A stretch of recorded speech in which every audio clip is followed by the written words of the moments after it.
পাকিস্তানের মাটিতে এবার ইতিহাস বদলাতে চায় বাংলাদেশ, এমনটা জানিয়েছেন টাইগার অধিনায়ক নাজমুল হোসেন শান্ত। এদিকে পাকিস্তানের অধিনায়ক মাসুক মনে করেন বাংলাদেশ স্কোয়াডে বেশ কজন অভিজ্ঞ ক্রিকেটার থাকায় চ্যালেঞ্জের মুখোমুখি পড়তে হবে তাদের।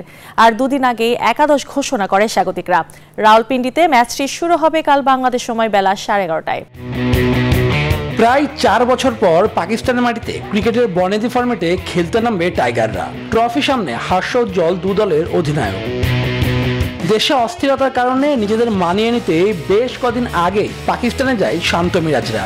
যদিও এ দলের হয়ে অনুশীলনের সময় আঙুলে চোট পান মুশফিক, তবে স্বস্তির খবর, সুস্থ হয়ে উঠেছেন তিনি। শুধুমাত্র মাহমুদুল জয় ছাড়া অন্যরাও ফিট। প্রেস কনফারেন্সে জানান শান্ত, আমরা সবাই জানি যে ব্যাটিংটা আমাদের লাস্ট কয়েকদিন ধরে ভালো হচ্ছে না। লাস্ট টেস্ট সিরিজটাও আমরা ওইরকম ভালো করিনি, বাট প্রিপারেশন ওয়াইজ এবার ভালো আমরা প্রিপারেশন নিতে পেরেছি। এদিকে দেশে বয়ে যাওয়া সমালোচনার জবাব সাকিব আল হাসান পারফরমেন্সে দিবেন বলে মত নাজমুল শান্ত। রাজনীতিবিদ না, সবসময় সাকিবকে ক্রিকেটারই মনে করেন Shanto. He is a professional cricketer. Shakib ভাই পেশাদার ক্রিকেটার এবং সত্যি বলতে আমরা সবাই তাকে ক্রিকেটার হিসেবেই বিবেচনা করি। দীর্ঘদিন ধরে তিনি খেলে আসছেন, নিজের দায়িত্বটা জানেন, কিভাবে নিজেকে প্রস্তুত করতে হয়। আশা করি এই সিরিজে তিনি বিশেষ কিছুই করবেন। I am not think about.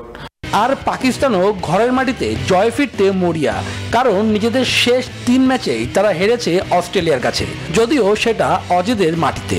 এবার নিজেদের মাটিতে জয়ের বিকল্প কিছুই ভাবছে না তারা।